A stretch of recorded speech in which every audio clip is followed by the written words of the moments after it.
Hoe weersinwekkend is die idee van selfverloning tog nie vir ons nie. Dit skrik ons af. Laat ons retireer, terugduins en vlug.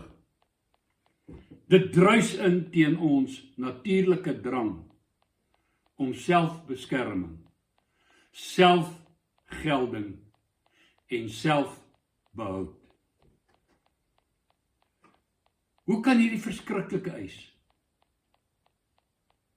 die eerste vereiste van disippelskap en geloof in Jesus Christus wees? Tog is hierdie weersinwekkende vereiste 'n wonderlike deur na lewe, selfbehoud en vreugde. Luister en let op wat Jesus sê. Hy sê vir almal, as iemand agter my aan wil kom, moet hy homself verloon. Nie in homself glo nie, maar homself verloon. En sy kruis opneem. Nie sy droom opneem of sy droom jaag nie, sy kruis opneem. Die ding waaraan die self doodgaan. Elke dag opneem en my volg. Want elkeen wat sy lewe wil red, sal dit verloor. Maar elkeen wat sy lewe om my ontwil verloor, sal dit vind. Jy vind jou eie lewe in selfverloning. Jy vind redding in selfverloning. En dit werk regtig. Die gevolge van selfverloning, die kruisiging van die sondige self en die sondige vlees, is wonderlik, magnifiek en verrykend vir die mens. Kom ons kyk na die geestelike gevolge, die wonderlike gevolge van selfverloning. Jy vind jou eie lewe in selfverlonende disippelskap. Daar's 'n wonderlike geestelike opstanding in 'n nuwe lewe wanneer jy dit doen. Romeine hoofstuk 6. Net so selfverloning 'n interne geestelike gebeurtenis is daar 'n geestelike nuwe lewe wat ontstaan as jy jou wil en jou ego onderwerp en oorgee aan Jesus Christus. Daar kom 'n blye versekering, Jesus is myn, 'n jubelende werklikheid in jou innerlike. Jy vind redding in selfverlonende disippelskap. Jy ontdek, jy's 'n nuwe skepsel in Christus. Jy kom agter die ou dinge het verbygegaan. Ek het te weet na my bekering en oorgawe agtergekom ek vloek nou al vir 'n week lank nie. Ek gebruik nie die Here se naam uitelik nou al vir 'n week lank nie. Jy ontdek daar gebeur iets in jou innerlike mens. Jy het innerlik nuut en skoon geword. As gevolg van die Heilige Gees se werking en reaksie op jou oorgawe aan Jesus Christus. 2 Korintiërs 5:17 en 18. Jy vind wonderlike sekerheid van saligheid in selfverlonende disippelskap. Jy weet, ek is gered. Jy weet, ek is 'n kind van God. Jy weet, ek gaan hemel toe.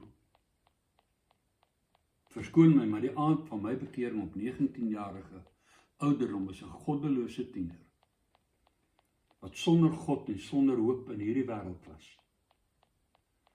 Toe ek uit daai kerkie uitstap, na my oorgawe, onvoorwaardelik aan Jesus Christus, het ek geweet, ek is gered, ek is vergewe, ek gaan hemel toe. En as iemand gesê het, maar jy kan nie weet nie, het ek gesê, ek weet nie of jy weet of nie, kan weet nie, want ek het nooit voorheen my Bybel gelees of eintlik kerk toe gegaan nie, maar ek een ding geweet, vanaand het hy my vergewe, gered en sy kind gemaak. Jy leef nie meer in onsekerheid oor jou saligheid en hoop vir die beste. Of God moet maar besluit aan die einde. Jy het nie nodig om te hoor by die predikant. Jy's gered, man, want jy behoort aan die kerk, man. Jy gebruik nagmaal, man. Jy het nie nodig om van die kansel oor en oor verseker te word, en daar word gesê, glo net, glo net, glo net nie.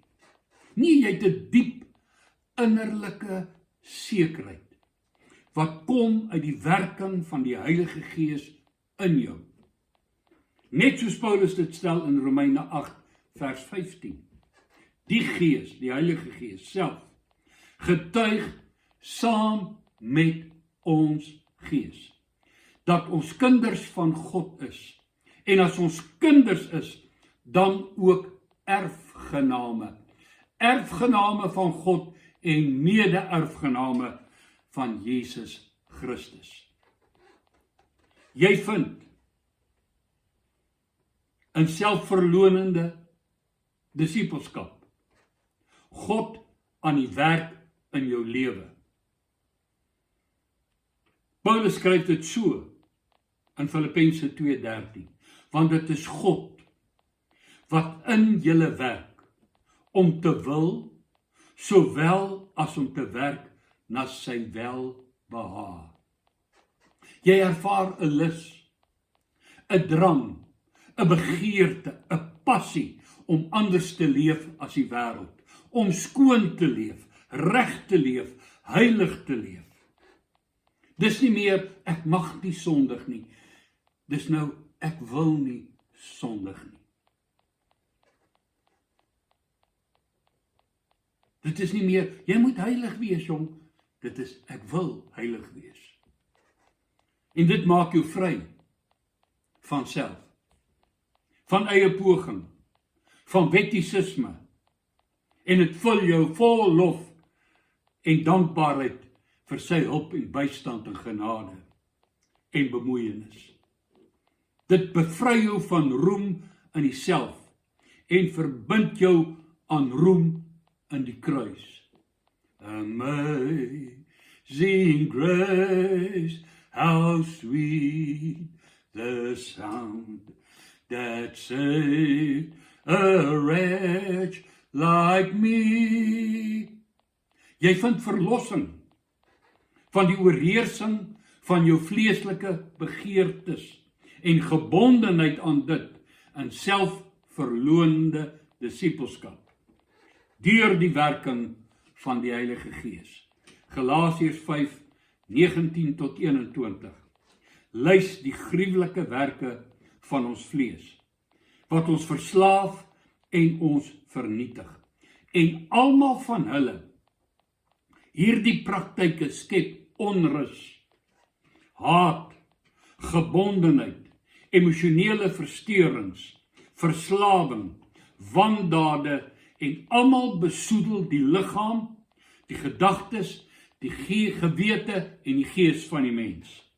Selfverlonende disippelskap bring die vrug van God se Gees in ons in werking. Naamlik soos vers 22 dit stel, liefde, blydskap, vrede, 'n innerlike toestand van gemoedskalmte, vrede, lankmoedigheid, vriendelikheid, goedheid, getrouheid, sagmoedigheid en selfbeheersing. Dit alles verryk elke aspek van ons emosies, ons gedagtes, ons verhoudings en ons selfbewussyn. Jy oes lewe uit jou selfverloning. Jy oes oorwinning. Jy ontdek en leef dit waarvoor jy geskep is. En dit nie te doen met argitektuur, sport, godsdiens, wetenskap, wiskunde nie. Dit het te doen met verhouding met die lewende God. Die heerlikheid van God manifesteer in jou innerlike, in jou karakter, in jou lewenswyse. Jy ervaar dat, soos Jesus gesê het, as die Seun jou vrygemaak het, sal jy waarlik vry wees. Jy ervaar wat Johannes sê in Johannes 5 vers 18. Jy's uit God gebore en jy kan nie aanhou om in sonde te leef nie. En soos jy gemeenskap met God het en in sy lig wandel, reinig sy bloed jou van voortdurend van alle sonde. En hy werk in jou om te wil en te werk na sy welbehae. Paulus stel dit so. Galasiërs 2:20. Ek leef nie meer nie, maar Christus lewe in my. Die lewe wat ek nou op aarde leef, leef ek deur geloof in die Seun van God. Ek is weg. Ego is weg. Met al my hurts, habits en hang-ups. Ek ervaar Christus lewe in my. Hy vul my, omvou my, verander my, vernuwe my, heilig my, koester my, plaas my op 'n rots wat te hoog is vir my om by te kom, sê Dawid. Jy en ek vind ware lewe in selfverlonende disippelskap en nêrens anders nie. Jy kry dit nie in die sterre nie. Jy kry dit nie in meditasie nie. Jy kry dit nie in pille nie. Jy kry dit nie in alkohol nie. Jy kry dit nie in dwelms nie. Jy kry dit nie in selfgelding nie. Jy kry dit nie in sukses nie. Jy kry dit nie in egoïsme nie. Jy kry dit nie in positiewe belydenis nie. Jy kry dit nie in roem nie. Jy kry dit nie in status nie. Jy kry dit nie in mag nie. Jy kry dit net in selfverlonende disippelskap wat Jesus Christus volg. Dankie dat jy na my luister. Mag jy na Jesus luister wat sê, as jy agter my aan wil kom, moet jy jouself verloon, jou kruis opneem en my elke dag volg. Want elkeen wat sy eie lewe wil red, sal dit verloor, maar hy wat sy lewe om my ontwil verloor, sal dit vind. Mag ware lewe vir jou 'n werklikheid wees. Amen en mooi loop.